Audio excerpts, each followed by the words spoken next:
Welcome everyone to the New Fly Fisher. On today's show, we continue our new lake strategies for stillwater trout in the parklands of Manitoba. Today we'll discuss setup, techniques, and what structure to look for when targeting these big trout. It's going to be a great show, so stay with us.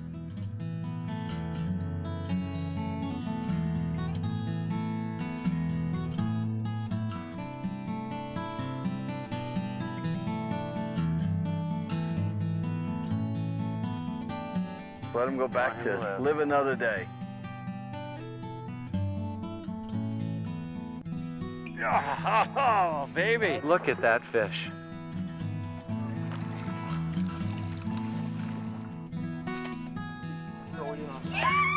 World record! We talked earlier about having the optimum conditions. Here we've got perfect conditions. This is a good example of the family Heptageneidae. This is why you need a lot of backing.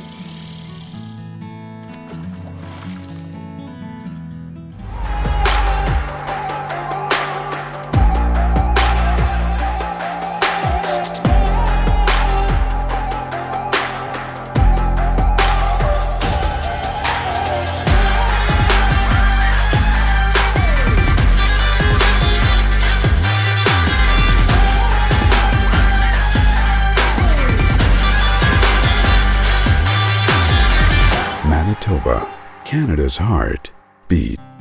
On today's show, the New Fly Fisher crew is fishing in the parklands near Russell, Manitoba. This area is famous for its numerous trout-filled lakes. Most of these lakes are within an hour's drive of each other and have easy public access.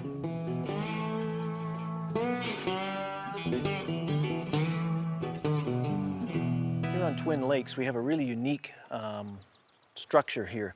We've got a sloping shoreline. You can often gauge what the bottom structure will be by the angle that the land slopes into the lake. This is quite steep, and if you look off to the left, there's a point there. There's going to be shallows off to that point. That's going to attract fish. And we're sitting on a bit of a break. And by a break, I mean a drop-off. So we're actually casting our flies up onto the shelf and retrieving them over with a slow hand twist retrieve, and we're getting our takes that way. We've also got a beaver dam here, and there's, a beaver lodge. And there's always some kind of fish attraction to beaver lodges, you know, whether it's the paths, the underwater paths that the beavers create during the winter, all the sunken debris. It's a great home for bait fish and other food sources, so predators like these big tigers, they're going to go in here. So this is a really key spot. We've got lots of things that will attract trout and their food, and you'll notice the wind action as well. This is going to push food sources into this area as well, and trout are going to take advantage of that by feeding on those food sources as well. So it's just a really interesting spot, and we've had a couple of good tigers out of here already.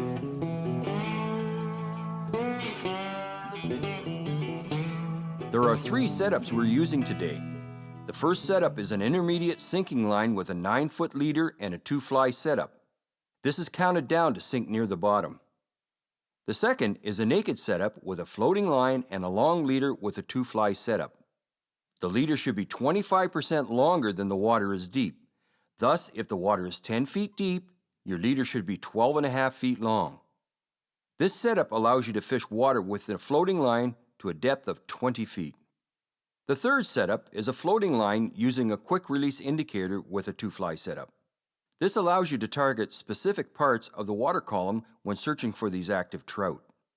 The quick release indicator will slide down the line when you set the hook, thus not interfering with landing the fish.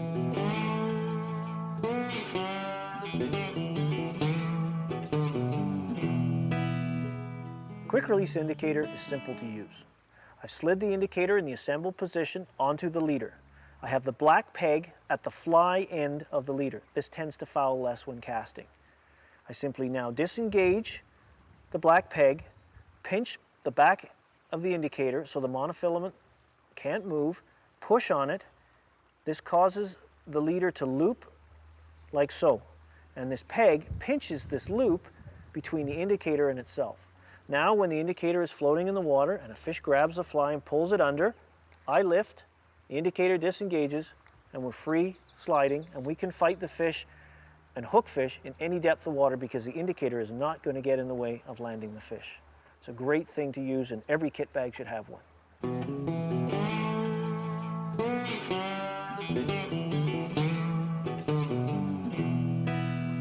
A small homemade aquarium like this is great for looking at these food sources up close. And then after a few minutes of sampling, we've got some neat things to consider when we're on the water.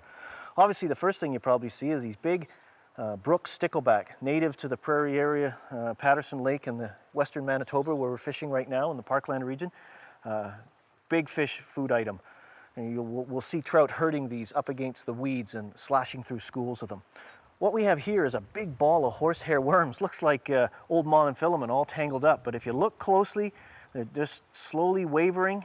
We've got a damselfly that's crawled right in on there as well. I've never actually seen horsehair worms inside a fish, but it's just a neat food source that's to see. Again, we've got the damselflies. They're active. Hopefully it's mid-June here right now, so we could have some damselfly emergences, and these will swim just beneath the surface towards shoreline vegetation where they crawl out to emerge, and trout will follow them in and feed on them in large numbers. So a very exciting fishery if we get into that as well. We've got a little water boatman riding shotgun on a leech here. Water boatmen are air-breathing insects. They reach maturity in the fall and early spring when they can actually take flight, but they often dart about and do trout foraging in the shallows. We'll take advantage of this food source. We've got some freshwater shrimp or scuds moving around in here as well. There's a big gammarus right here. Again, that sort of meat and potatoes diet, the carotene that they contain in their bodies transfers onto the fish and gives those any trout feeding on crustaceans that lovely orange, pinkish orange flesh. Great place to start. We got lots of potential candidates to imitate today.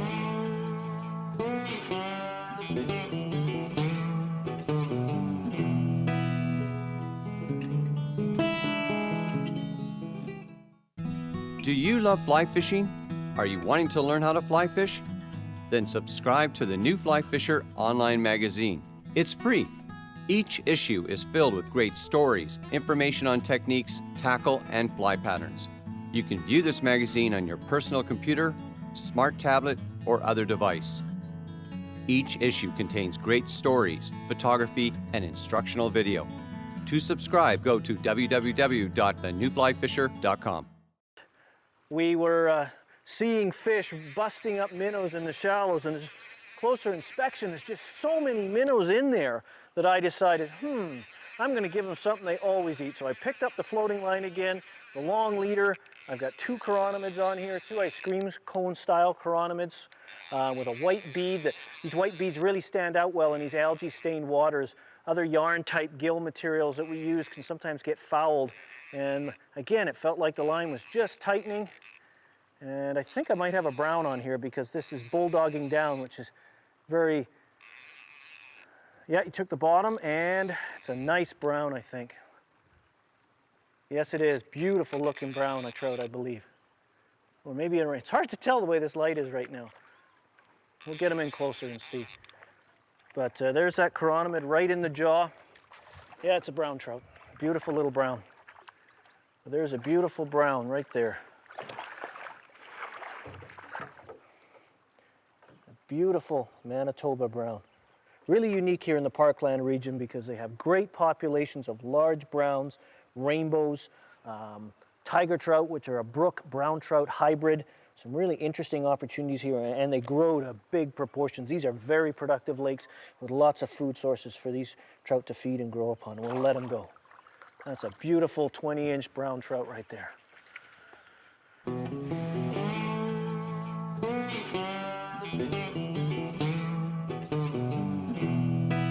All stillwater trees, I've got that rod tip right low to the water surface. You've got to stay in direct contact with your flies at all times. Any kind of slack will be completely exploited by the trout. Many instances, they'll grab your fly and you'll miss the grab completely. You won't even feel it. It's critical.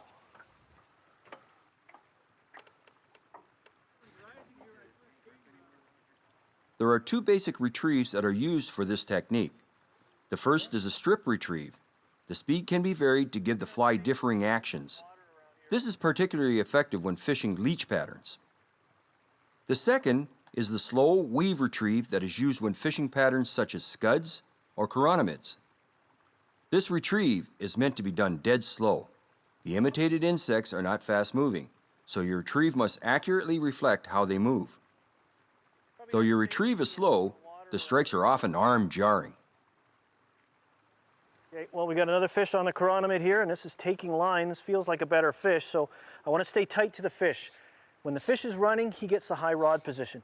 If the fish isn't taking line, he gets the low rod position. I can exert much more pressure on the fish and defeat him quickly and get him to the net so he can be released with with a lot more energy.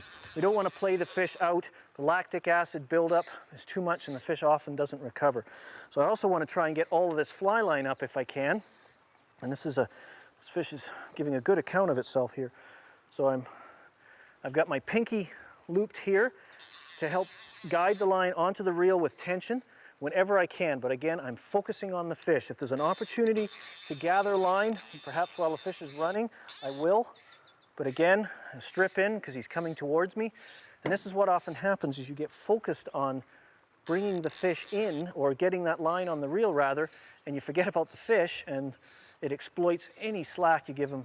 You know, when you're using barbless hooks, we've got to keep the pressure on, keep that hook in the jaw until we bring him in. He's just bulldogging around. He's kind of running me around the boat here. He's doing laps. So we'll just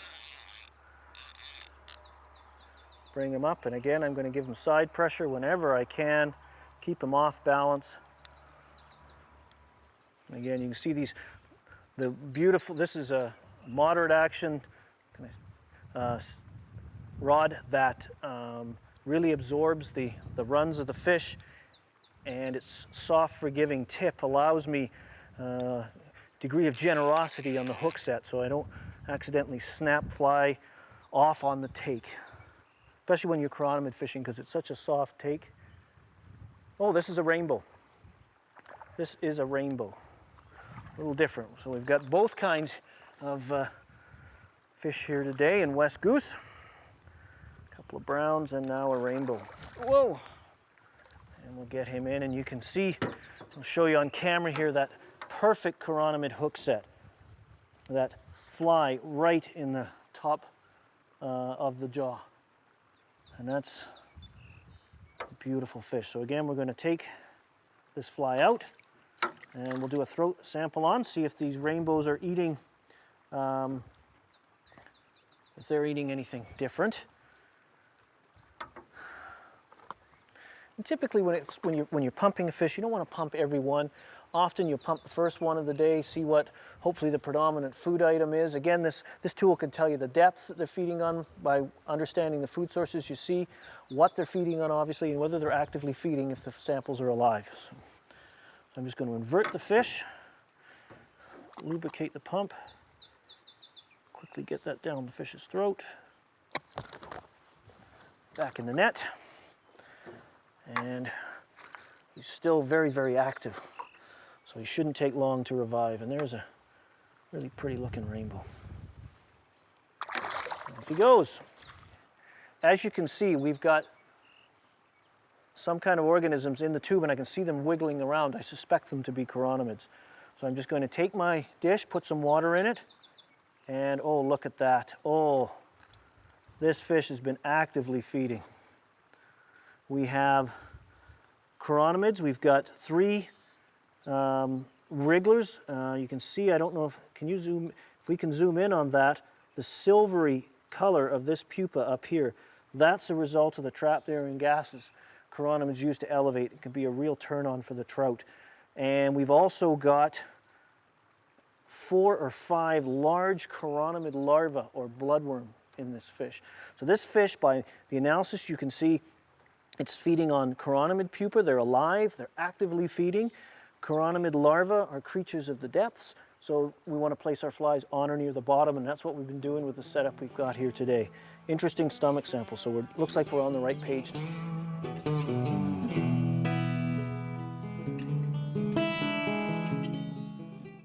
Looking for a great new fishing destination this coming season? Then come to the Algoma region in Northern Ontario. Easy to access by road, plane, or even train, Algoma features some of the best fishing in the world. Fish for huge northern pike, fat walleyes, and even monstrous brook trout. Come to Algoma for peaceful solitude and a true wilderness experience that is both accessible and affordable. To learn more, go to algomaregion.com or call toll-free 1-800-263-2546. Back at our room at the Russell Inn, Phil took a few minutes to demonstrate how to tie the ice cream cone chironomid. This is one of his favorite patterns. Hi, today's fly I'm going to tie for you is the black and red ice cream cone. Into the jaws of the vise, I've debarbed a size 10 Mustad C49S curved scud pupa hook. I've then slid on a 7/64 super white Stillwater Solutions bead. This does an excellent job both weighting the fly and representing the prominent white gills of a chironomid. Behind the bead, I'm going to attach some 6/0 black tying thread. Just get it started. Trim away the excess. I'm now going to take a length of fine red copper wire. I'm going to stab that wire into the bead and bind it in place all the way down the hook shank along the near side of the hook, meaning the side of the hook that is facing me. Remember, with your chironomids, you want to keep things nice and skinny. So that's why we tied in the wire as we have done and the basic thread wrap down the shank to keep our body proportions nice and slim like the natural pupa. I'm going to quickly move the thread back up to the back of the bead, and I'm now going to tie in some black Stillwater Solutions midge flex. I've trimmed the point of the midge flex narrow like a picket fence so it eases the tie-in process. Bind that in place. Once it's secure, I'm going to pull on the material again to stretch it right down and keep things nice and skinny. Quickly take the tying thread back up behind the bead. And now we're just going to form a nice slender body, just like the natural chironomid pupa. I'm pulling on the material to reduce the bulk so it remains nice and skinny. You can also use the stretch floss material as well. This gives a nice natural shine representing the trapped air and gases the natural pupa use for their ascent to the surface and their final emergence process. So I've tied that off and trimmed away the excess. Place a few extra wraps to make sure the material is securely in place so we don't accidentally unwrap it when we wind the ribbing forward. I'm going to take the red copper wire rib and, using a counter-winding motion, meaning opposite to the direction I wound the body, I'm going to place 3 wraps directly behind the black body to suggest a red butt, suggesting the residual hemoglobin many chironomid species retain in the pupal stage. I'm now just going to open up the wire and move it forward in wide open spirals to suggest the natural segmentation of the pupa. And don't be concerned about accurate numbers of body segments, just get into a rhythm and wind that forward. We'll just have to fish for those fish that can't count. We'll bring that up, we'll go around the bead with the wire, directly behind the white bead, a couple of wraps to secure, and rather than trim the wire, I'm going to use my thumb and forefinger and, using a pulling and twisting motion, break away the wire. What this does is, first of all, it saves you wear and tear on your scissors, and as that wire breaks, it slides back under the tying thread and doesn't leave that annoying little tag that can stick up and potentially break your tying thread. We're now just going to take our black tying thread and build up a little thread thorax directly behind the bead. Just going to take it like this, supporting the hook so it doesn't move in the vise, and build that up.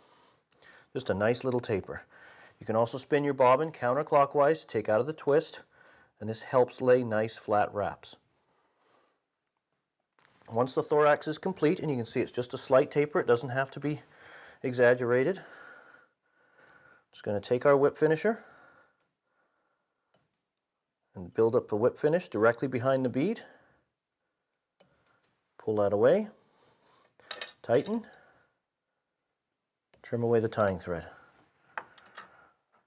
Our final step is to take some brushable super glue. This is fisherman's glue. It comes with a brush applicator, and we're going to apply thin coating of this glue to the entire surface of the fly. And And what this does is obviously adds durability because we're coating the entire fly with glue. And as it dries, it also gives it a nice added shine, again, to match that naturally shiny nature of an emerging chironomid pupa. There you have it, the black and red ice green cone. A deadly fly to fish under an indicator or on the dry line, long leader method.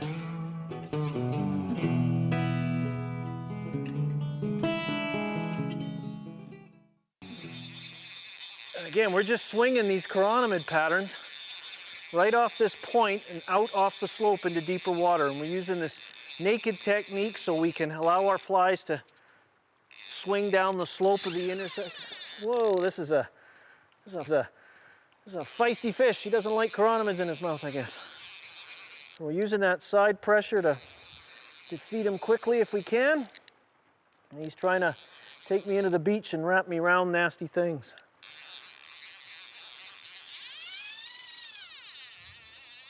We'll put the palm here just to slow him down, but this fish is definitely full of excitement here.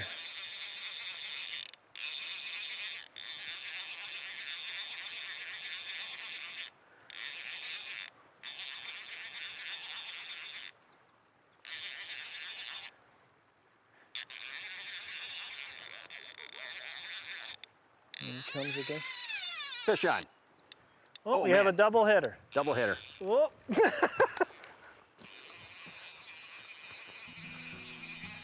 Now this is how you finish a day's fishing. You got it. Double Oh, boy. double Look the at fun. Oh, I'm sorry there, Phil. Yep. I've come off. Or I think what you've got is your fish ran across your line. Oh, I've lost mine, actually. That's yours. Oh. Yep, mine came across you, so I lost mine. But Bill hooked one in the interim, and he's on. Oh boy, now he's gonna spin me around. That's more like it. I've had a bit of a tough day. Phil is having an absolutely spectacular day. But getting near the end of the day, I seem to luck out. Now, gotta get the flies out. All right. Now, there's a fine Parkland rainbow trout. And I'll just let him go there, and away he goes. For more information on this show, our location, visit us at the World Wide Web at www.thenewflyfisher.com. From all of us here at The New Fly Fisher, thanks for joining us. Tight lines, and we'll see you next time. The New Fly Fisher was made possible thanks to Ontario, yours to discover, Scientific Anglers, Sage Fly Rods,